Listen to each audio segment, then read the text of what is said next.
பிதா குமாரன் பரிசுத்தாவின் நாமத்தினாலே ஆமென். ஜெபம் செய்வோம். எங்களை நேசித்து எங்களை வழிநடத்துகிற எங்கள் அன்பின் ஆண்டவரே, இந்த மனமகிழ்ச்சியான ஓய்வு நாளுக்காக நன்றி செலுத்துகின்றோம்.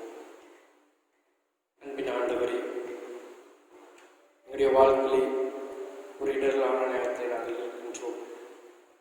இந்த நேரத்திலும் நாங்கள் உங்களுடைய ஆலயத்திற்கு வந்து துதிக்க முடியாதபடிக்கு, ஸ்தோத்தரிக்க முடியாதபடிக்கு, ஆராதித்து மகிழ்ந்திருக்க முடியாத ஒரு சூழ்நிலை நாங்கள் நின்று கொண்டிருக்கிறோம். ஆமாண்டவரே, இந்த சூழ்நிலை மத்தியில் இல்லத்திலிருந்து நோக்கி பார்க்கிற எங்கள் மீது உடைய பிரசன்னத்தை தந்துள்ளபடியாக ஜெபிக்கின்றோம். ஆவியானவர் எங்களை ஆட்கொள்வீராக, ஆவியானவர்களை வழிநடத்துவீராக, ஆவியானுடைய பிரசன்னத்துக்கு நீ முழுவதுமாய் தாழ்த்தி ஒப்புக் கொடுக்கும். நீர் இடைபடும். இந்த வழிபாட்டினுடைய தொடக்கம் முதல் முடிவு வரை முடிவை நடத்தினீர்கள். நாங்கள் இயேசு கிறிஸ்துவின் திருப்பெயரினாலே நாங்கள் ஜெபிக்கிறோம். ஜீவனுள்ள நல்ல ஆண்டவரே, ஆமென்.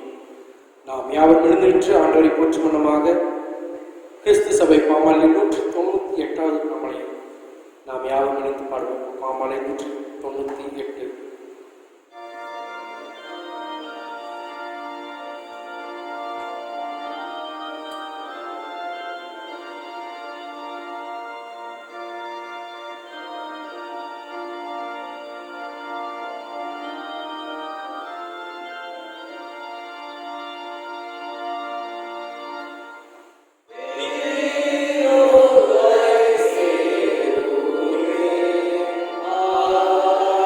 Amen.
பரிசுத்த ஓய்வு நாளில் காலை ஜெப ஒழுங்கை நாம் ஏறெடுப்போமாக. துன்மார்க்கன் தான் செய்த துன்மார்க்கத்தை விட்டு விலகி நியாயத்தையும் நீதியும் செய்வானேயாகி அவன் தன் ஆத்மாவை விலைக்கு கொள்வான். என் மீறுதலில் நான் அறிந்திருக்கிறேன், என் பாவம் எப்பொழுது முன்பாக நிற்கிறது. என் பாவங்களை பாராதபடிக்கு நீர் உமது முகத்தை மறைத்து என் அக்கிரமங்களை எல்லாம் நீக்கி அருளும். தேவனை கேட்கும் பலிகள் நொறுங்குண்டு ஆகுதான். தேவனே, நொறுங்குண்டதும் நறுங்குண்டதுமான இருதயத்தை நீர் புறக்கணியர். உங்கள் வஸ்திரங்களை அல்ல, உங்கள் இருதயங்களை கிழித்து உங்கள் தேவனாகிய கர்த்தரிடத்தில் திரும்புங்கள். அவர் இரக்கமும் மன உருக்கமும் நீடிய சாந்தமும் மிகுந்த கிருபையும் உள்ளவர். அவர் தீங்குக்கு மனஸ்தாபப்படுகிறமாய் இருக்கிறார். நம்முடைய தேவனாகிய ஆண்டவருக்கு விரோதமாய் நாம் கலகம் பண்ணி அவர் நமக்கு முன்பாக வைத்த நியாயப்பிரமாணங்களின்படி நடக்கத்தக்கதாக நாம் அவருடைய சத்தத்துக்கு செவிவிடாமல் போனோம். ஆனால் நம்முடைய தேவனாகிய கர்த்தரின் இரக்கங்களும் மன்னிப்புகளும் உண்டு. மனம் திரும்புங்கள், பரலோக ராஜ்யம் சமீபித்திருக்கிறது. நான் எழுந்து தகப்படத்திற்கு போய் தகப்பனே, வரத்துக்கு விரோதமாகவும் முன்பாகவும் பாவம் செய்தேன், இனிமேல் உடைய குமாரன் என்று சொல்லப்படுவதற்கு நான் பாத்திரம் அல்ல என்பேன். நமக்கு பாவங்களை எங்கோமானால் நம்மை நாமே வஞ்சிக்கிறவர்களாயிருப்போம். சத்தியம் நமக்கு இராது. நம்முடைய பாவங்களை நாம் அறிக்கையிட்டால் பாவம் நமக்கு மன்னித்து எல்லா நியாயத்தையும் நீக்கி நம்மை சுத்திகரிப்பது கர்த்தர் உண்மையும் நீதியும் உள்ளவராய் இருக்கிறார். பிரியமானவர்களே, நம்முடைய பரமபிதாவாகிய சர்வ தேவனுடைய அளவிதா தயவினால் இரக்கத்தினால் பாவம் மன்னிப்பு பெறுவதற்காக நாம் செய்த பலவிதமான பாவங்களை அக்கிரமங்களின் சந்நிதியில் மாயமாய் மறைத்துக் கொள்ளாமல் பணிவும் தாழ்மை துக்கமும் கீழ்ப்படிவு இறைத்தோடு அறிக்கையிட வேத வசனம் பற்பல வாக்கியங்களில் நம்மை ஏவுகிறது. நாம் எக்காலத்திலும் தேவனுக்கு முன்பாக நம்முடைய பாவங்களை மனத்தாழ்மையாய் அறிக்கையிட வேண்டியதுமன்றி அவருடைய திருக்கரங்களால் நாம் பெற்றுக்கொண்ட மேன்மையான உபகாரங்களுக்காக தோத்திரம் செலுத்தவும் மிகவும் சிறந்த அவருடைய புகழை பிரஸ்தாபம் பண்ணவும் அவருடைய மகா பரிசுத்த வசனத்தை கேட்கவும் நம்முடைய சரத்திற்கும் ஆத்மாவுக்கும் தேவைகளுக்காக வேண்டிக் கொள்ளவும் நாம் கூடியதற்கு தருணத்தில் பாவங்களை அறிக்கையிடுவது நமது விசேஷித்த கடமையாக இருக்கிறது. ஆகியால் இங்கே இருக்கிற நீங்கள் யாரும் சுத்த இதயத்தோடு தாழ்ந்த சத்தத்தோடு கிருபாசனத்தண்டை உடனே கூட சேர்ந்து நான் சொல்லுகிற பிரகாரம் சொல்ல உங்களை வேண்டிக் கொள்கிறேன். பொதுவான பாவத்தை அனைவரும் இணைந்து சொல்வோமாக. சர்வீதற்கு பிதாவே, தப்பி போன அணிகளை போல நான் உங்களை விட்டு வழி அழைத்துக் கொள்வோம். எங்களிடையே நடந்தோம், அது பரிசுத்தங்களுக்கு விரோதமாய் குற்றம் செய்தோம், செய்யாமல் செய்து வந்தோம். எங்களுக்கு சுகமே இல்லை. ஆனால் ஆண்டவரே, தேவனின் கர்த்தராகிய இயேசு கிறிஸ்து மூலமாய் மனிதர்கள் செய்த வாக்குறுதிகளிடையே நிர்வாகிக்கும் விளக்கத்தோடில்லாய் கிடைக்கிறதும் நம்முடைய நாட்டில் பொறுமையாயும் பாவத்துக்கு சீர்படுத்தும் மிகவும் இறக்கமுள்ள பிதாவே, இறைப்பரசனாமத்துமே உண்டாகும்படி நாங்கள் தேவபக்தியும் நீதியும் விட்டெடுத்த புத்திரமாய் நடத்துகிற இயேசு கிறிஸ்துவுக்கு நாங்கள் கிருபை செய்திருக்கிறோம். ஆமென்.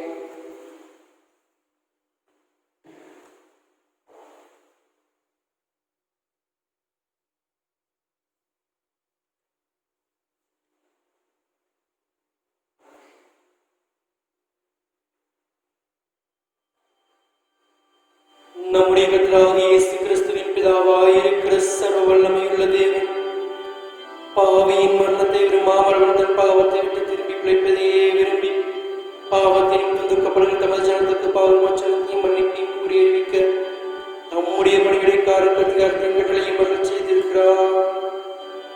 மெய்யாய் மனம் திரும்பி தமது பரிசுத்த சுவிசேஷத்துக்கு உண்மையாய் விசுவாசிக்கிற அவருக்கும் அவர் பாவங்களை மன்னித்து விமோச்சனம் செய்கிறார். ஆகியால் கடைசியிலுடைய தியானத்தில் சேர்த்துக்கிறாய். இத்தருணத்தில் நாம் செய்கிறவருக்கு பிரியமாயிருக்கவும் இனி உயிரோடு இருக்கும் மாசில்லாமல் பரிசுத்தமாய் நடக்கவும் அவர் நமக்கு மிகையான மனத்தின்பதிலையும் நம்முடைய பரிசுத்தாவையும் அருள் செய்ய வேண்டும் என்று நம்முடைய கர்த்தராகிய இயேசு கிறிஸ்து மூலமாய் அவரை வேண்டிக் கொள்ள கடவோம்.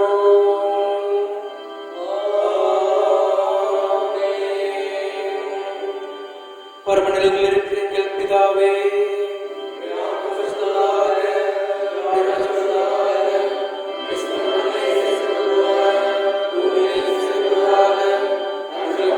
Amen.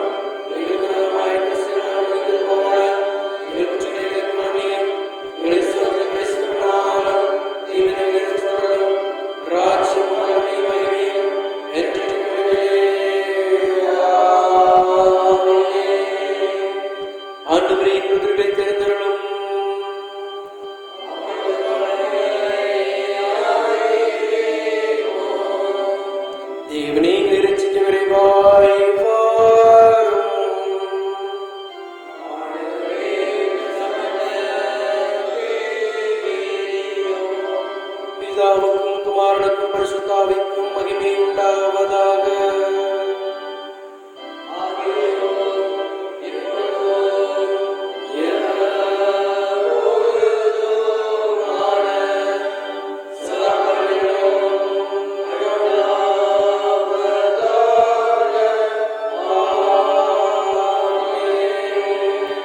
கர்த்தரை துதியுங்கள்.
முதலாம் திருமறை பாடம் படிக்க கேட்போம்.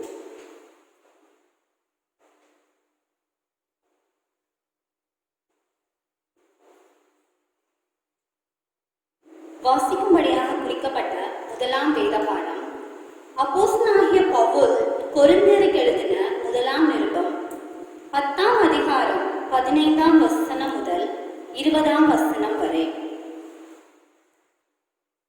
1 கொரிந்தியர் 10ஆம் அதிகாரம் 15ஆம் வசனம் முதல். உங்களை புத்திமான்கள் என்று எண்ணி பேசுகிறேன். நான் சொல்லுகிறதை நீங்களே நிதானித்து பாருங்கள். நாம் ஆசிர்வதிக்கிற ஆசீர்வாதத்தின் பாத்திரம் கிறிஸ்துவனுடைய இரத்தத்தின் ஐக்கியமாய் இருக்கிறதல்லவா? நாம் பிற்கிற அப்பம் கிறிஸ்துவனுடைய சரீரத்தின் ஐக்கியமாய் இருக்கிறதல்லவா? அந்த ஒரே அப்பத்தில் நாம் எல்லோரும் பங்கு பெறுகிறபடியால் அநேகரான நாம் ஒரே அப்பமும் ஒரே சரீரமுமாய் இருக்கிறோம். மாம்சத்தின் படியான இஸ்ரவேலரை பாருங்கள். பலிகளை புசிக்கிறவர்கள் பலிபீடத்தோடு ஐக்கியமாய் இருக்கிறார்கள் அல்லவா?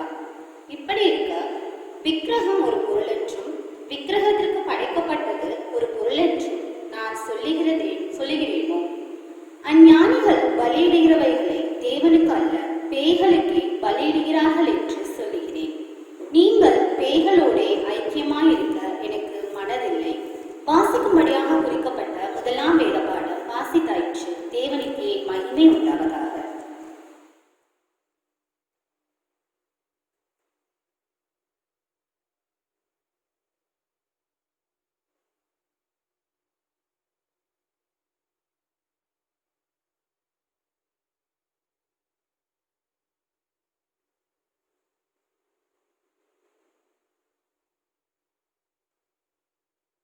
நாளிலும் இரண்டாவது வேத பாடமாக மார்க் நற்செய்தி நூல் 14ஆம் அதிகாரம் 12 முதல் 26 வசனங்கள் அடங்கியது.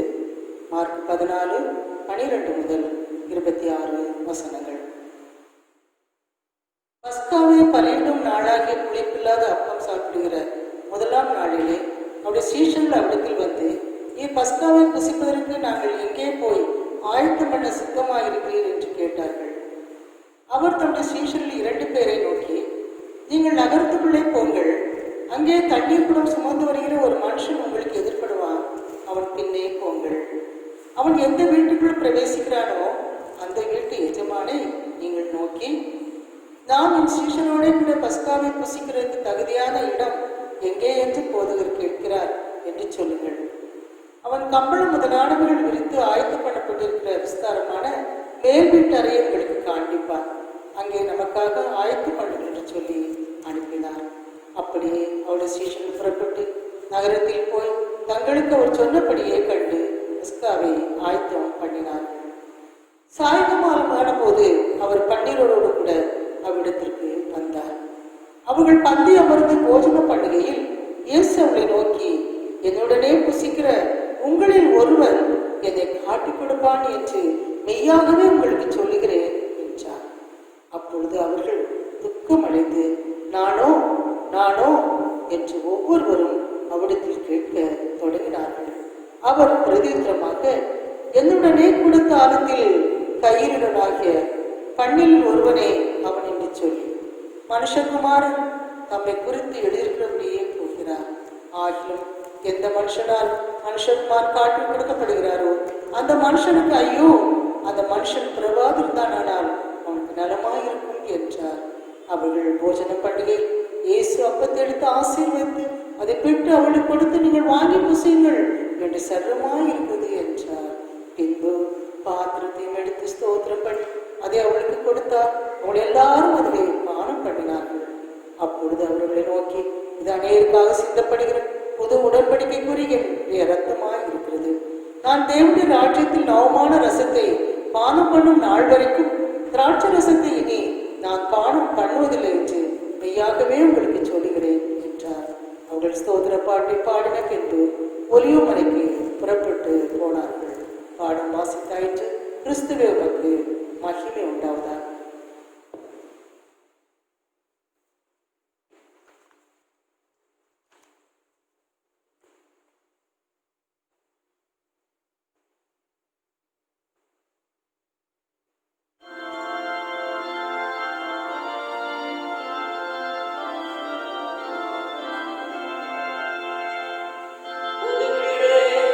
Amen.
சிலுவையை மனிதரை நியாயத்திற்குள்வார். பரிசுத்தாவியை விசுவாசிக்கிறேன். புதுவாய் புது சமயம் கிறிஸ்துவனுடைய ஐக்கியம் மன்னிப்பும் சைவத்திலும் நித்திய ஜீவன் என்று விசுவாசிக்கிறேன். ஆமென். கர்த்தரோடு இருப்பாராக. ஜெபம் பண்ண கிடவும். கர்த்தாவே எங்களுக்கு இறங்கும். கர்த்தாவே எங்களுக்கு இறங்கும். பரமண்டலம் இருக்கிற எங்கள் பிதாவே, நாம் கிறிஸ்துவதாக ராஜ்யம் உள்ளதாக விசித்த மரணத்திலே செய்வது போல பூமியிலேயும் செய்யப்படுவதாக. என்று எங்கள் தார் எங்களுக்கு விரோதமாக முடிந்தது போல எங்கள் குற்றங்களை எங்களுக்கு மன்னி எங்களை சோதனைக்கு பிரவேசிக்க பண்ணாமல் தீமை நீங்கள் ரட்சித்துக் கொள்ளும். ஆமென். கர்த்தாவே உம்முடைய இரக்கத்தை எங்களுக்கு காண்பியும், உம்முடைய பணிவிடைக்காரர் நீதியை தரிப்பியும். கர்த்தாவே உம்முடைய ஜனத்தை ரட்சியும். கர்த்தாவே எங்கள் காலத்தில் சமாதானத்தை கட்டளையிடும். பராபரணியை சுத்திகரியும். சமாதானத்துக்காக நாம் ஜெபிப்போம். சமாதானத்துக்காகவும் ஏகசத்தை விருப்பமாக கடவுளே, உண்மை அறிவதே நித்திய ஜீவன், உண்மை சேவிப்பது மெய்யான சுயாதீனம். ஆண்டவரை தஞ்சமாக கொண்டிருக்க நேரங்களை நாங்கள் எந்த விரோதிகளுடைய வல்லமைக்கு பயப்படாதிருக்கும்படியாக எங்கள் சத்துருக்கள் செய்கிற எல்லா பிரயத்தனங்களிலும் நின்று மிகத்தராக இயேசு கிறிஸ்துவின் வல்லமையினார்களை காப்பாற்றியவர்களும். ஆமென். தேவ கிருபைக்காக சொல்லிய சுருக்க ஜெபம். சர்வ வல்லமையுள்ள நித்திய கடவுளே, இந்நாள் வரையும் எங்களை சுகமாய் நடத்தி வந்த எங்கள் பரமபிதாவாகிய கர்த்தாவே, இந்நாளிலும் அது மிகுந்த வல்லமையார்களை காப்பாற்றி நாங்கள் யாரும் பார்த்து உடன்படாமல் எவ்விதமான மோசத்தில் வகப்படாமலும் அது பார்வைக்கு நீதியாக இருக்கிறது எப்பொழுதும் செய்கிறதற்கு நாங்கள் செய்கிற எல்லாவற்றையும் உங்களுடைய ஆளுகையினாலே நடத்திட வேண்டும் என்று எங்கள் கர்த்தராகிய இயேசு கிறிஸ்துவின் மூலமாய் வேண்டிக் கொள்கிறோம். ஆமென். குருமாருக்காகவும் சபையாருக்காகவும் நாம் மன்றாடுவோம். மகா அதிசயங்களை செய்கிற சர்வ வல்லமையுள்ள நித்திய கடவுளே, எங்கள் பேராயர்கள் மேலும் குருமார்கள் மேலும் அவர் விசாரணைக்கு ஒப்புவிக்கப்பட்ட எல்லா சபைகள் மேலும் ஆரோக்கியம் தருகிற உங்களுடைய கிருபையில் ஆவியை அனுப்பி அவர்கள் உமக்கு உத்தம பிரியமானவர்களாய் நடக்கும்படி அது ஆசீர்வாதமாகியபடி அவர்கள் மேல் ஓயாமல் பெய்ய செய்தர்களும். கர்த்தாவே, எங்கள் காரியத்திலும் மத்தியஸ்துமாகி இயேசு கிறிஸ்துவுக்கு மகிமையுண்டாக இதை கட்டளையிட்டார்களும். ஆமென். பொதுவான தோத்திர ஜெபத்தை நாம் யாரும் சேர்ந்து எடுப்போம். சர்வ வல்லமையுள்ள தேவனே, சர்வ ஜீவதயா பரப்பிதாவே, பத்திரமான அடியராக எங்களுக்கும் மற்ற எல்லா மனிதருக்கும் எவர்கள் ரட்சிக்கப்பட்ட பல கிருபைகளுக்காகவும் அன்பு தயவுக்காகவும் நாங்கள் மிகுந்த தாழ்மையுடன் எழுதியத்தோடும் ஸ்தோத்திரம் செலுத்துகிறோம். தேவனை எங்களை சிருஷ்டித்ததற்காகவும் காப்பாற்றுவதற்காகவும் உண்மைக்குரிய ஆசிரியர்களுக்காகவும் துதிக்கிறோம். விசேஷமாக கிறிஸ்துவினாலே உலகத்தை மீட்டுக்கொண்ட விளைவதும் அன்புக்காகவும் கிருபையின் எத்தனவுக்காகவும் மகிழ்ச்சியடைவும் என்ற நம்பிக்கைக்காகவும் ஸ்தோத்திரம் செலுத்துகிறோம். நாங்கள் உண்மையாய் நம்பிக்கை உணவுகளாக இருக்கவும் எங்களை ஒரு உழைத்து ஒப்புக் கொடுத்து எங்கள் வாழ்நாள் நமக்கு முன்பாக பரிசுத்தமும் நீதி உணவுகளாய் நடக்கவும் எங்கள் வாக்கினால் மாத்திரமல்ல எங்கள் கடமையினாலும் எங்களுடைய பொருளை பிரஸ்தாபடுத்தவும் தயவு செய்து உபகரணம் எல்லாவற்றும் எங்கள் உணர்வை எங்கள் கல்ல செய்ய வேண்டும் என்று எங்கள் திராதி சிஸ்து மூலமாக வேண்டிக் கொள்கிறோம். அவருக்கும் தேவனுக்கும் பரிசுத்தாவிக்கும் எல்லா மேன்மையும் மகிமையும் சதா காலங்களில் உண்டாவதாக. ஆமென். அருள்வரை தாய்க்கமாக நாம் யாரும் எழுதுண்டு கிறிஸ்து சபை பாமாலைகளில் 191 பாமாலை நாம் இணைந்து பாடுவோம். பாமாலை 191.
காலை வேளையிலும் இணையதளத்தின் மூலமாய் பரிசுத்தமான ஓய்வு நாளின் காலை வேளையிலே இணைந்திருக்கிறவங்க யாவரையும் ஆண்டவராக இயேசு கிறிஸ்துவின் நாமத்தினாலே அன்போடு கூட வாழ்த்துகின்றேன்.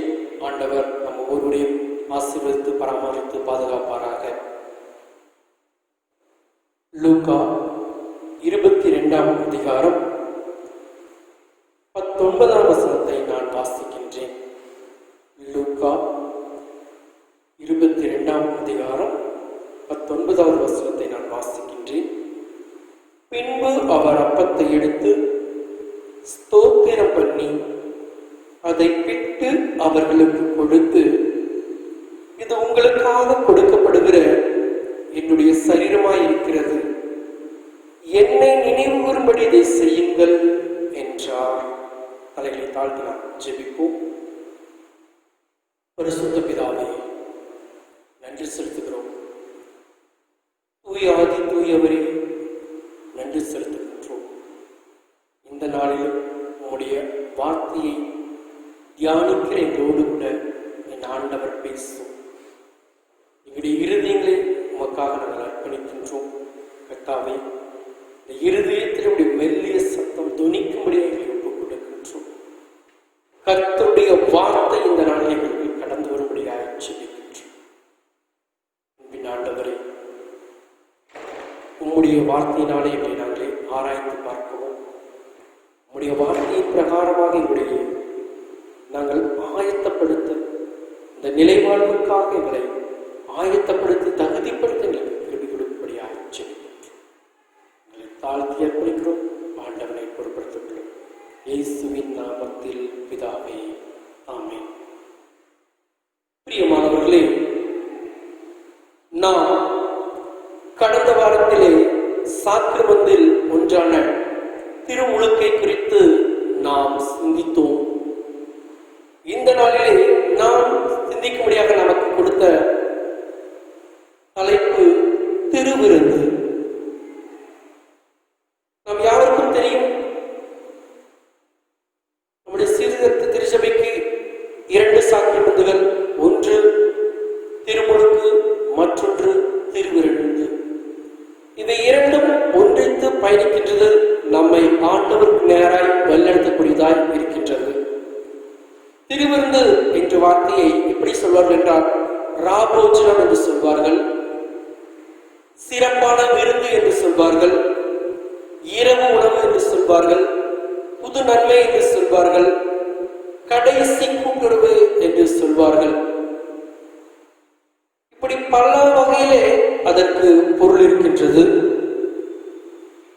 ஆனால் திருமறையின் ஊடாக பார்க்கின்ற வேளையிலே ஒரு தெளிவான விளக்கம் கிடையாது. இது எப்படி உண்ண வேண்டும் என்பதை குறித்துதான ஒரு தெளிவான ஒரு விளக்கம் கிடையாது.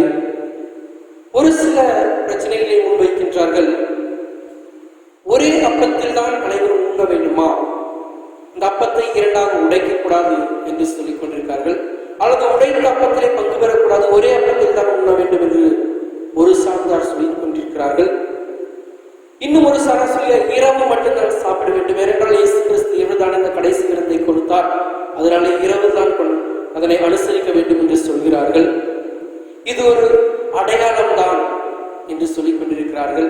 இல்லை, இது முழுவதுமாக ஆண்டுடைய சரீரத்தையும் ரத்தத்தையுமே பெற்றுக்கொள்கிற ஒரு அனுபவம் எங்களுக்கு உண்டாயிருக்கிறது என்று சொல்லிக் கொண்டிருக்கிறார்கள். இன்னும் சொல்கிறார்கள், மேல் வீட்டு அறையில் தான் இதை நாங்கள் அனுசரிக்க வேண்டும் என்று சொல்கிறார்கள்.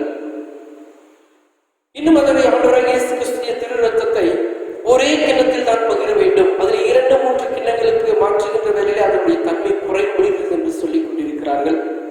இப்படி அனைத்தும் சொல்லிக் கொண்டிருக்கிறார்கள். ஆனால் ஒரு தெளிவான விளக்கம் என்பது இங்கே கொடுக்கப்படவில்லை.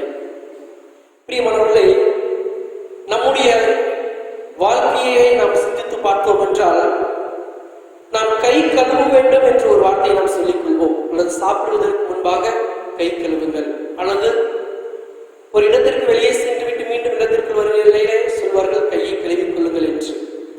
ஆனால் அதற்கென்று ஒரு வரமுறையும் கிடையாது இருந்தது.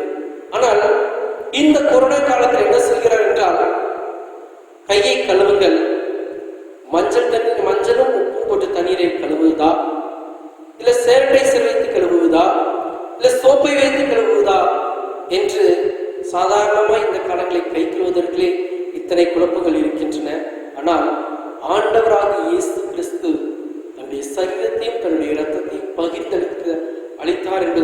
மட்டும்தான் நமக்கு தெரிவுபடுத்தும் என்று நாம் புரிந்து கொள்ள தவிர அதற்கு மாறாக இருக்கின்ற அந்த இடர்பாடுகளை கடந்து நாம் ஆண்டவருடைய சமூகத்திலே இந்த திருவிருந்தை பெறுகின்ற வேளையிலே நான் எப்படிப்பட்டவனாய் மாற வேண்டும், நான் எப்படிப்பட்டவனாய் இந்த உலகிலே இருக்க வேண்டும், என்னுடைய வெளிப்பாடு எப்படிப்பட்டதாய் இருக்க வேண்டும் என்பதைத்தான் சிந்திக்க ஆண்டவர் நம்மை அழைக்கின்றார். பிரியமானவர்களே, இந்த திருவிருந்தை பஸ்கா பண்டிகையோடு கூட பழைய ஏற்பாட்டின் பகுதியிலே ஒப்பிட்டு பார்க்கின்றார்கள். நம் யாருக்கும் தெரியும், பஸ்கா பண்டிகையை இஸ்ரவேல் மக்கள் இந்நாள் வரையும் அனுசரித்து வருகிறார்கள். இந்நாள் வரை ஏன் அனுசரித்து வருகிறார்கள் என்றால், இஸ்ரவேல் மக்கள் எகிப்து அடிமைத்தனத்திலே இருந்த பொழுது அந்த பஸ்கா உணவின் வேளையில ஆண்டவர் அந்த அடிமைத்தனத்துடைய நோக்கங்களை முறித்து அந்த மக்களை ஆண்டவர் வாக்களிக்கப்பட்ட கானான் தேசத்திற்கு அழைத்து வருகின்றார். அந்த நாள் ஒரு விடுதலையின் நாளாக அந்த மக்களுக்கு இருந்தது. அதைத்தான் இன்றளவும் அவர் கொண்டாடி கொண்டிருக்கிறார். அதே போலதான் ஆண்டவராக இயேசு கிறிஸ்துடைய திரு சரீரத்தின் திரு ரத்தத்தையும் பெற்றுக்கொள்கிற ஒவ்வொரு நாளும் நமக்கு ஒரு விடுதலையின் நாளாக இருக்கின்றது. நாம் வாசிக்க கேட்ட லூக்கா 22ஆம் அதிகாரம் 19வது வசனத்தின் அடிப்படையில் பார்க்கின்ற வேளையிலே நான் மீண்டும் அந்த வசனத்தை நான் வாசிக்கிறேன். பின்பு அவர் அப்பத்தை எடுத்து ஸ்தோத்திரம் பண்ணி அதை பிட்டு அவர்களுக்கு கொடுத்து, இது உங்களுக்காக கொடுக்கப்படுகிற என்னுடைய சரீரமாக இருக்கிறது, என்னை நினைவு கூறும்படி இதை செய்யுங்கள் என்றார் என்று எழுதப்பட்டிருக்கிறது. பிரியமானவர்களே, இந்த வசனத்தின் அடிப்படையிலே நாம் 3 காரியங்களோடு கூட எடுத்துரைக்க நான் விரும்புகின்றேன். முதலாவதாக, அவர்களுக்கு கொடுத்து என்று எழுதப்பட்டிருக்கிறது. இங்கே யார் என்றால் ஆண்டவராகிய இயேசுவும் அவருடைய சீடர்களும் இருக்கின்றார்கள். இது எதை குறிக்கிறது என்றால், யூத மரபிலே குரு தன்னுடைய சீடர்களோடு கூட இருந்து உணவு என்ற ஒரு அமைப்பை காட்டுகின்றது. அந்த மேசிலே அமர்ந்து சாப்பிடுகின்ற ஒரு வெளிப்பாட்டை ஆண்டவராக இயேசு கிறிஸ்து அங்கே வெளிப்படுத்துகின்றார். எப்படி என்றால், அங்கே மேசிலே வைக்கப்பட்டிருக்கின்றது, அங்கே ஆண்டவர் குருவாக இருக்கின்றார், அவரை தொடர்ந்து சீடர்களும் இருக்கின்றார்கள். அன்றைய நாளிலே அங்கே உணவு பரிமாறப்படுகின்றது. அப்படி என்றால் எதை குறித்தால், கடவுளுக்கும் மனிதனுக்கும் இருக்கின்ற ஐக்கியத்தை எப்படி பலப்படுத்த வேண்டும் என்பதனுடைய மாதிரியாக ஆண்டவராக இயேசு கிறிஸ்து தன்னுடைய சீடராக இயேசு கிறிஸ்து தான் குருவாக இருந்து சீடர்களுக்கு அதை பகிர்ந்து கொடுக்கின்றார். அப்படி என்றால் இங்கே குருவுக்கும் சீடருக்கு இருக்கின்ற ஒரு ஐக்கியத்தை வெளிப்படுத்துகின்றது. பிரியமானவர்களே, நாம் திருவிருந்தை எடுக்கின்ற வேளையிலே நாம் பார்த்துக் கொண்டிருக்கிறோம், ஆண்டவராக இயேசு கிறிஸ்துவின் சரீரத்தையும் ரத்தத்தையும் பெற்றுக் கொள்கிறோம் என்று உணர்வோடு கூட வருகிறோம். ஆனால் அதில் மறைந்திருக்கின்ற இன்னொரு பொருள் என்னவென்றால், குருவுக்கும் சீடருக்கும் என்ற ஐக்கியம் என்பதை பலப்படுத்த வேண்டும் என்பதை ஆண்டவர் எதிர்பார்க்கின்றார். பிரியமானவர்களே, இதைத்தான் யூத நபிமார்கள் அந்த நிகழ்வை செய்து கொண்டிருந்தார்கள். அதே போலத்தான் ஆண்டவராக இயேசு கிறிஸ்து சொல்கிறார், தன்னுடைய சீடர்களுக்கும் தனக்கும் இருக்கின்ற உறவானது பலப்பட வேண்டும் என்பதற்காக ஆண்டவர் இதை அனுசரிக்கின்றார். பிரியமானவர்களே, ஆண்டவர் நமக்கு குருவாக இருந்தால் நாம் விசுவாசிகளாக இல்லை, நாம் சீடர்களாக மாற்றப்படுகின்ற அனுபவத்தினூடாக இதை நாம் பார்க்கின்ற வேளையிலே குருவுக்கு எது பிடிக்கிறதோ அது சீடனுக்கு தெரியும். குரு எதை கற்றுக் கொடுக்கிறாரோ அது சீடர்கள் அதை செய்வார்கள். அதே போலதான் ஆண்டவராக இயேசு கிறிஸ்து நமக்கு குருவாக இருந்து நமக்கு கற்றுக் கொடுக்கிற காரியம் இந்த உலகிலே நாம் செயல்படுத்த வேண்டும் என்பதற்காகவே ஆண்டவர் அழைக்கின்றார்.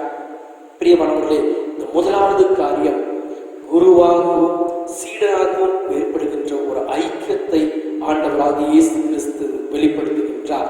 இரண்டாவது பார்க்கின்றோம், அவர் அப்பத்தை எடுத்து ஸ்தோத்திரம் பண்ணி என்று சொல்லப்பட்டிருக்கிறது. அப்படி என்றால் இங்கே கடவுளுக்கு ஆண்டவர் நன்றி செலுத்துகின்றார். கடவுளுக்கு நன்றி செலுத்துகின்றார். இவை அனைத்துமையும் ஆண்டவரே உம்முடைய திருவுளத்தின் பிரகாரமாக நான் செய்கிறேன் என்று அதற்காக ஆண்டவர் நன்றி செலுத்தி தன் சீடர்களுக்கு பகிர்ந்து கொடுக்கிறார். மூன்றாவதாக பார்க்கிறோம், நினைவு கூறுகிற ஒரு அனுபவத்திற்குள்ளாய் ஆண்டவர் நம்மை நடத்துகின்றார். எதுவரைக்கும் நினைவு கூற வேண்டுமா? நம்முடைய நிறைவாழ்வு எதுவரை இருக்கின்றதோ அதுவரை நாம் நினைவு கூர்ந்து செயல்படுத்த வேண்டும். ஆண்டவராக இயேசு கிறிஸ்துவின் வருகையின் வரை என்று நாம் சொன்னாலும் அதனுடைய உள்ளார்ந்த அர்த்தம், என்னுடைய வாழ்க்கையில் நான் எத்தனை நாட்கள் உயிரோடு கூட இருக்கிறேன் அத்தனை நாட்களும் ஆண்டவராக இயேசு கிறிஸ்துவின் சரீரத்தையும் பானம் பண்ணுகின்ற வேலையிலே ஆண்டவரை நாம் நினைவு கூறுவதற்காக ஆண்டவர் நம்மை அழைக்கின்றார். மல்கியா 1:10-11 வசனங்களிலே நாம் வாசித்து பார்க்கின்ற வேளையிலே தூய்மையாக்கப்பட்ட காணிக்கையின் கொடைதான் அருள் என்று சொல்லப்படுவதை நாம் புரிந்து கொள்கின்றோம். ரோமர் 12:1 வசனத்தின் அடிப்படையில் பார்க்கிறவர்களே, சரீரத்தை பரிசுத்தம் ஜீவனம் உள்ள வழியாக மாற்ற வேண்டும் என்று ஆண்டவர் எதிர்பார்க்கின்றார். பிரியமானவர்களே, சரீரத்தை பரிசுத்தம் ஜீவனம் உள்ள வழியாக ஒப்படைக்க வேண்டும் என்று சொல்கிறார். ஆண்டவராகிய இயேசு கிறிஸ்துவுடைய நோக்கம் அதுதான். தன்னுடைய சரீரத்தையும் ஆண்டவருக்கென பலியாக அர்ப்பணிக்கின்றார். ஏனென்றால் ஆண்டவருடைய திட்டம் நிறைவேறுவதற்காக தன்னுடைய சரீரத்தையே அவர் பலியாக ஒப்புக் கொடுக்கின்றார். இந்த சுத்தமான பலி, அதாவது ஆண்டவராக இயேசு கிறிஸ்துவுடைய சரீரமானது சுத்தமானது பரிசுத்தமானது ஆண்டவருக்கு முன்பாக கொடுக்கப்படுகின்றது. பிரியமானவர்களே, இதற்கு முன்பாக ஒரு புரிதல் இருந்தது. பலியை கொடுத்து அந்த பலியை கொண்டு கொண்டிருந்தார்கள். ஆனால் ஆண்டவராக இயேசு கிறிஸ்து இந்த உலகில் செலுத்தப்படுகின்ற பலி எதுவும் கடவுளுக்கு உகந்ததா இல்லை என்பதை உணர்ந்துதான் ஆண்டவராக இயேசு கிறிஸ்து தன்னையே பலியாக ஒப்புக் கொடுக்கின்றார். பிரியமானவர்களே, நாம் பரிசுத்தமாக்கப்படுவது நம்முடைய முயற்சிகளால் அல்ல. பல நேரங்களில் நாம் சொல்லுவோம், நீ பரிசுத்தமாய் மாறுவதற்காக முயற்சி செய், பரிசுத்தமாய் வாழ செய்வதற்காக நீ முயற்சி செய் என்று சொல்லிக் கொண்டிருப்போம்.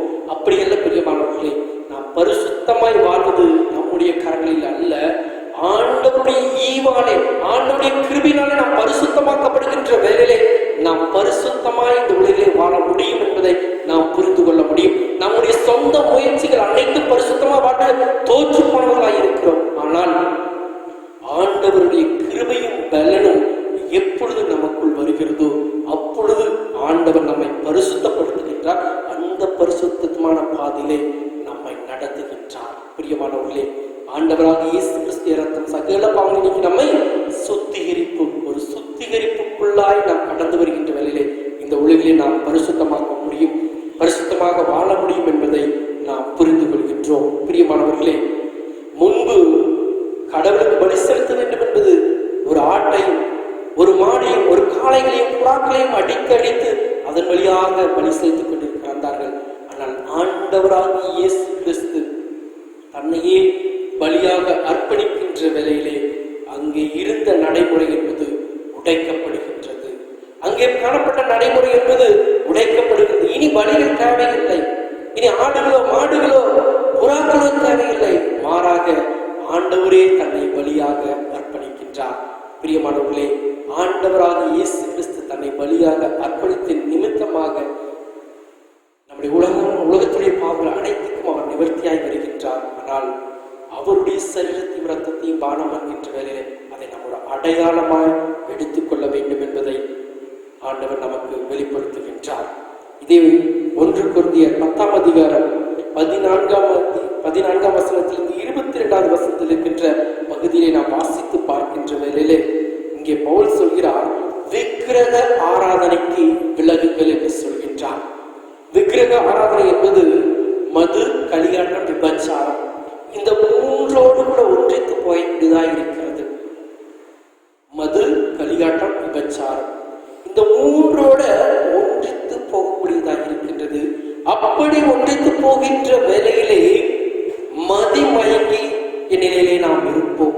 விக்கிர ஆராதனையோடு கூட நாம் ஒன்றித்து போகின்ற வேளையிலே நாம் மதிமயங்கிகளாக இருப்போம். நம்முடைய மதிமயங்கத்தில் இருந்து நாம் செய்கின்ற செயல்கள் நம்முடைய உடலை மாசுபடுத்துகிறது. இன்னும் ஆழமாய் சொன்னால், இந்த மதிமயங்கிய வேலையில நாம் செய்கின்ற ஒவ்வொரு செயலும் நம்முடைய உடலை கெடுக்கக்கூடியதாக இருக்குது. அதனால்தான் சொல்கிறார் பவுல், விக்கிரக ஆராதனைக்கு விலகி ஓடுங்கள் என்று பவுல் சொல்கின்றார்.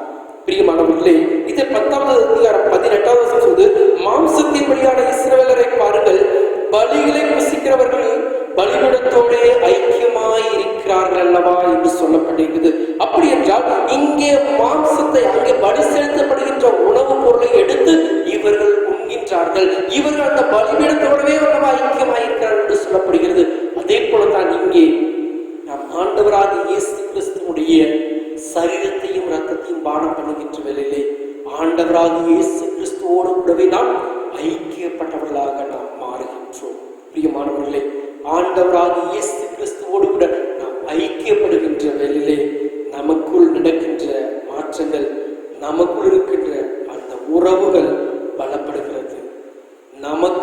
கடவுளுக்கும் இருக்கின்ற அந்த உறவானது பலப்படக்கூடியதாக இருக்கிறது. அதோடு கூட நமக்கு ஒரு தனி அடையாளத்தை கொடுக்கக்கூடியதாக இருக்கின்றது. அந்த தனி அடையாளத்தால் நான் கிறிஸ்துவை பின்பற்றுகிறேன் என்ற ஒரு அடையாளத்தை கொடுக்கக்கூடியதாக இருக்கிறது. அத்தோடு கூட உடன்பிறப்பாய் வாழ நமக்கு கற்றுக் கொடுக்கிறது. நாம் அனைவரோடும் கூட உடன்பிறப்பாய் இருக்க வேண்டும் என்பதை கற்றுக் கொடுக்கிறது. பிரியமானவர்களே, ஆண்டவராகிய இயேசு கிறிஸ்துடைய சரீரமும் ரத்தமாகிய சாக்கிரம் வந்து இதை வெளிப்படுத்துகின்றால் திருச்சபைக்குள் உறவை பலப்படுத்துகிறது. திருச்சபைக்கும் கிறிஸ்துவுக்கும் இருக்கின்ற உறவை பலப்படுத்துகிறது. திருச்சபை கிறிஸ்து கடவுள் ஆகிய மூன்று நிலையும் உறுதிப்படுத்துகின்றது. இந்த ஐக்கியம்தான் நம்ம அனைவரையும் ஒன்று சேர்க்கக்கூடியதாக இருக்கின்றது. இங்கே பிரிவினை என்பது கிடையாது. பிரியமானவர்களே, இங்கே பிரிவினை என்பதற்கு இடமே கிடையாது. ஏனென்றால் திருச்சபையும் ஒன்றித்திருக்கிறது, கிறிஸ்துவும் ஒன்றித்திருக்கிறார், பரிசுத்த ஆவியானவரும் ஒன்று சேர்த்திருக்கிறார், கடவுளும் ஒன்றித்திருக்கிறார். ஆக இங்கே பிரிவினை கிடையாது. பிரியமானவர்களே, இங்கே பிரிவினை என்பது நாம் நினைக்கின்ற நம்முடைய பணமோ, நம்முடைய பொருளோ, நம்முடைய படிப்போ, நம்முடைய சொத்துக்களின் மதிப்போ பிரிக்க முடியாது. என்றால் ஆண்டவர் அனைத்தையும் கடந்து நம்மை நேசிக்கக்கூடியவராக இருக்கின்றார். அந்த அன்புதான் ஆண்டவர் தன்னைத்தானே இந்த உலகிலே ஜீவனை கொடுப்பதற்கு ஏதுவாய் அமைகிறது. 1 கொரிந்தியர் 11ஆம் அதிகாரம் 28, 29 வசனங்கள் நாம் வாசித்து பார்க்கின்றே, யார் இதை உணராமல் எடுக்கிறார்களோ அவர்களுக்கு இது வேதனை உண்டாக்கக்கூடியதாக இருக்கின்றது. பிரியமானவர்களே, பரிசுத்தவானுடைய ஐக்கியத்தில், பரிசுத்தவானுடைய பந்தியில் பரிசுத்தத்தோடு கூட கலந்து கொள்ளாதபடிக்கு அஜாக்கிரதையாக வருகிறவர்களுக்கு அது வேதனையை உண்டாக்கக்கூடியதாக இருக்கின்றது. பிரியமானவர்களே, ஆண்டவராகிய இயேசு கிறிஸ்து ஒரு அப்பத்தை போல தன்னை மாற்றுவதற்கும் ஒப்புக் கொடுக்கின்றார். ஒரு திராட்சரசத்தை போல அவரை மாறுவதற்கும் அவர் ஒப்புக் கொடுக்கின்றார். நாம் அப்பத்தை பார்க்கின்றோம், கோதுமையை எடுத்து பார்க்கின்ற வேளையிலே அது மினுமினுப்பாக இருக்கு. தூரத்திலிருந்து பார்க்கின்ற வேளையிலே அதனுடைய வெயிலுடைய ஒளிக்கு அது தங்கத்தை போல மிளறக்கூடியதாக இருக்கும். ஆனால் இந்த கோதுமை தன்னை அப்பமாய் மாற்றுவதற்கு அது உடைக்க கொடுக்கின்றது, அதை மாவாக்க தன்னை ஒப்புக் கொடுக்கிறது. முன்பு இருந்த நிலை கிடையாது, முன்பு இருந்த அழகு கிடையாது. அவை எல்லாவற்றையும் இணைந்து நான் தானா இது என்று அந்த அடையாளம் இழந்து போகிறது. அதிலிருந்து தான் சூடாக்கப்படுகின்ற வழியாக, பிசைந்து சூடாக்கப்படுகின்ற வழியாக அப்பமாய் வெளிவருகிறது. பிரியமானவர்களே, நம்முடைய வாழ்க்கையில் அப்பமாய் மாறுவதற்காக ஆண்டவர் நம்மை அழைக்கின்றார். இந்த அப்பத்தை நம் வழிபடுத்திலிருந்து பெறுகிறாய் மாத்திரமல்ல, இந்த அப்பமாகவே மாறுவதற்காக ஆண்டவர் நம்மை அழைக்கின்றார். அந்த அப்பமாய் மாறுவதற்கு நம்மை ஒப்புக் கொடுக்க ஆண்டவர் எதிர்பார்க்கின்றார். நான் என்னும் அனைத்தையும் இழந்து நான் என்னதற்கல்ல, நான் கடவுளையே பணிக்காக உரியவன், கடவுளுக்காகவே உரியவனாய் இருக்கிறேன். என்னை உடையும், என்னை உருவம் மாற்றும், என் உருவத்தை அழித்து கடவுளே உமக்கேற்ற வழியாக என்னை படையும் என்று நாம் ஒப்புக் கொடுக்கின்ற வேளையிலே ஆண்டவர் நம்மை கிறிஸ்துவின் வழியாக மாற்றுவதற்கு நம்மை ஏற்றுக்கொள்வார். பிரியமானவர்களே, திருவிருத்தி என்பதை நாம் எடுப்பதாக அல்ல, நம் கூடத்தில் வந்து முந்தியடித்துக் கொண்டு எடுப்பதற்கு கிடையாது, அல்லது நாங்கள் தான் பரிசுத்த கூட்டம் என்ற ஒரு வேறுபாடுகளுக்கு அல்ல. இவை அனைத்தையும் கடந்து ஆண்டவருடைய திரு சரீரத்தையும் ரத்தத்தையும் பெற்றுக் கொள்கிற எனக்குள்ளாக ஐக்கியம் வர வேண்டும், அன்பு வர வேண்டும், உடன்பிறப்பிற்கான அன்பு பெருக வேண்டும், சகோதரத்துவம் பெற வேண்டும், என்னால் சமாதானம் உண்டாக வேண்டும், நானே கடவுளுக்காக உகந்தபடியாய் மாறுவேன் என்று எப்பொழுதும் அர்ப்பணிக்கிறோமோ அப்பொழுது எடுக்கின்ற அந்த திருவிழானது மெய்யாலும் நமக்கு ஒரு மாற்றத்தை உண்டாக்கக்கூடியதாக இருக்கின்றது. பிரியமானவர்களே, அதை கடந்து மாதமான நானும் வந்து எடுக்கின்றேன், எப்பொழுதெல்லாம் கொடுக்கிறார்களே அப்பொழுதெல்லாம் நான் பெற்றுக்கொள்கிறேன் என்ற சிந்தனையோடு வருகின்ற வேளையிலே நாம் அந்த அனுபவங்களுக்குள்ளாக கிறிஸ்துவோடு கூட ஐக்கியப்படுகிற அனுபவத்துக்குள்ளாய் நம்மால் பிரவேசிக்க முடியாது. எனவே நாம் வருகின்ற நாட்களிலே, ஒருவேளை இந்த லாக்டவுன் காலங்களிலே நம்மால் திருவந்து எடுக்க முடியாமல் இருந்தாலும் நம்மை திருவந்து எடுப்பதற்காக ஆண்டவரை ஒவ்வொரு காரியங்களிலும் ஆயத்தப்படுத்தும். நான் இந்தந்த காரியங்களில் நான் விழுந்து போகிறேன், ஒவ்வொரு முறை நான் திருவந்து எடுக்கின்ற வேளையிலே ஆண்டவரே இந்த பாவத்தில் நான் விழுந்து விட்டேன், எனக்கு எழுந்திருக்க முடியவில்லை என்று நாம் சொல்லி எடுப்போம். அப்படி எல்லாம் பிரியமானவர்களே, நான் லாக்டவுன் காலத்தில் இன்னும் நம்மை பரிசுத்தப்படுத்த ஆண்டுடைய சமூகத்தில் ஜெபத்தோடு காத்திருந்து நம்ம எந்த காரியங்களில் விழுகிறோமோ அந்த காரியங்களை ஜெயமழுத்தி ஒரு ஆனந்தத்தோடு கூட திருவருள் எடுக்கின்ற வேளையிலே மெய்யாலும் கிறிஸ்துவானவர் நமக்குள் வாசம் செய்து நம்மை ஆசீர்வதித்து வளர்ப்பதற்கு வல்ல ஜெபிப்போம். மகா கிருபை பிறக்கும் இந்த நல்ல ஆண்டவரே, நன்றியோடு துதிக்கிறோம், ஸ்தோத்தரிக்கிறப்பா. தாவே, திருவிருந்து எடுப்பதற்கு எங்களுக்கு ஏற்படுத்துகிற ஆற்றலுக்காக துதிக்கிறோம். அன்பின் ஆண்டவரே, இந்த திருவிருந்தை எடுப்பதற்கு என்னை எந்தெந்த நிலையில ஆயத்தப்படுத்த வேண்டும், எந்தெந்த நிலையிலே எனக்குள் மாற்ற வேண்டும், எந்தெந்த நிலையிலே உம்மோடு நான் வைக்கப்பட வேண்டும் என்று நீர் விரும்புகிறீரோ. ஆம் ஆண்டவரே, இந்த நாட்களே அதை பிரயோஜனப்படுத்தி உம்முடைய சமூகத்திலே அமர்ந்திருந்து ஜெபித்து அந்த பூர்ண மீட்பை ஆண்டவரை திருவிருந்தினூடாக கிடைக்கின்ற அந்த விடுதலையை பெற்றுக்கொள்வதற்கு கர்த்தர் உதவி செய்யும்படியாக அதற்காக ஒப்புக் கொடுக்கிறோம். நீரை பொருட்படுத்தி இதை மாற்றி உருவாக்கியவர் இயேசுவின் திருப்பெயரினாலே ஆமென்.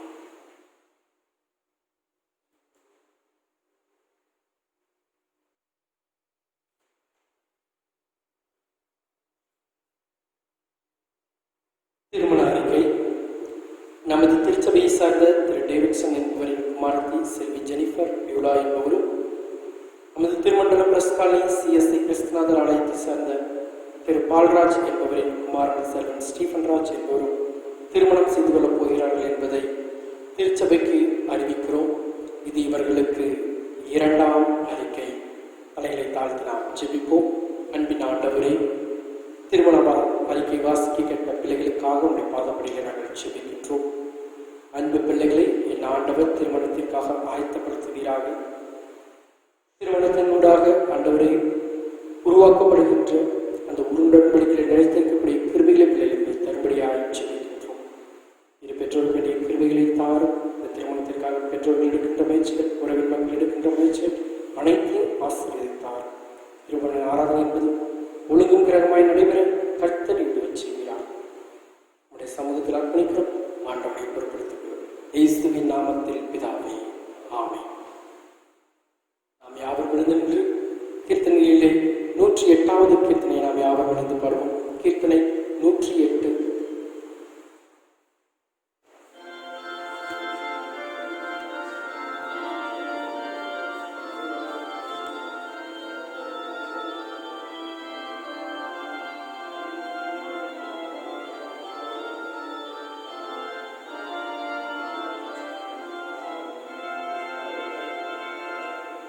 Yes.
நன்றி செலுத்து.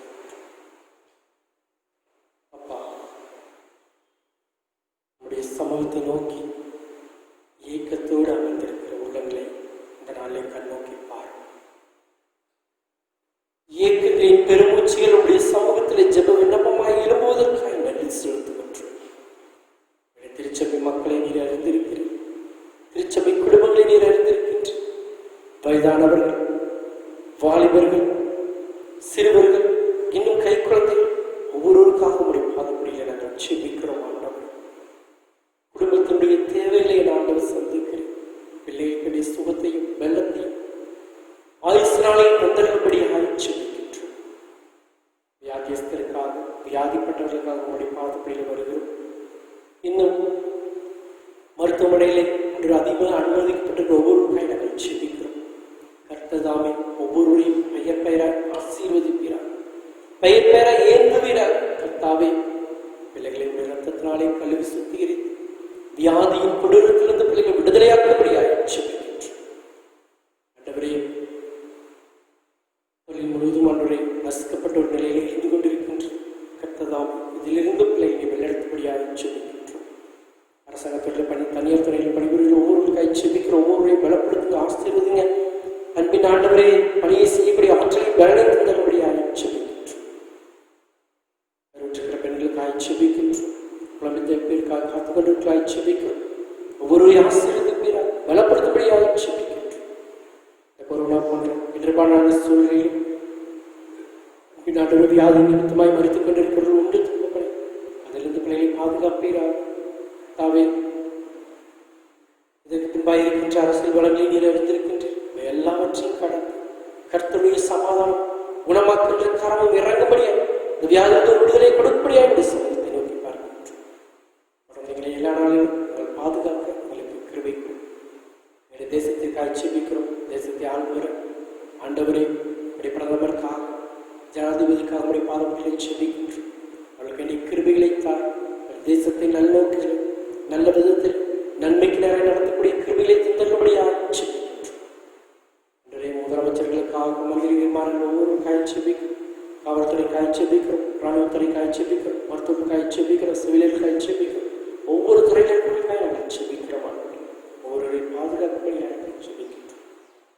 அன்பின் ஆண்டவரே, இந்த ஸ்தலத்தில் எடுக்கப்படுகின்ற ஜெபங்களுக்கு கண்கள் காண்கிறேன், செவிகள் கேட்கிறவாய் என்று சொல்லியிருக்கிறேன். ஆமாண்டவரே, தங்களுடைய இல்லத்தை ஜபாலயமாய் மாற்றி தொழுது கொண்டிருக்கிற ஒவ்வொருடைய ஆண்டவரே உள்ளத்துடைய இயக்கங்களை அவருடைய விண்ணப்பங்களை அங்கீகரித்து நிறைவேற்றும்படியாக தொடர்ந்து நாம் மைமிக்காக செய்து முடிக்கிறார்.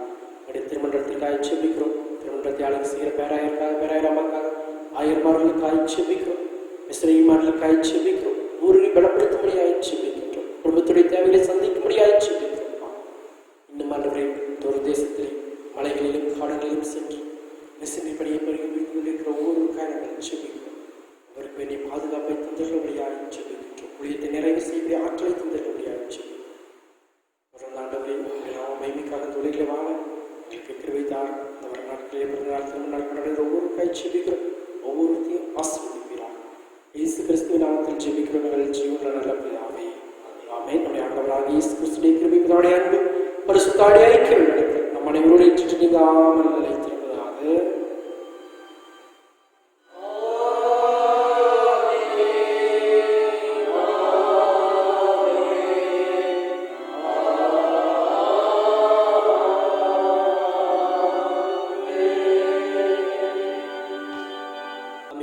எழுந்து நின்று ஆராதனைக்கு நிறைவாக கிறிஸ்து சபை பாமலை 193வது பாமலை நாம் யாரும் அடைந்து பாடுவோம்.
கர்த்தர் உங்களோடு இருப்பாராக.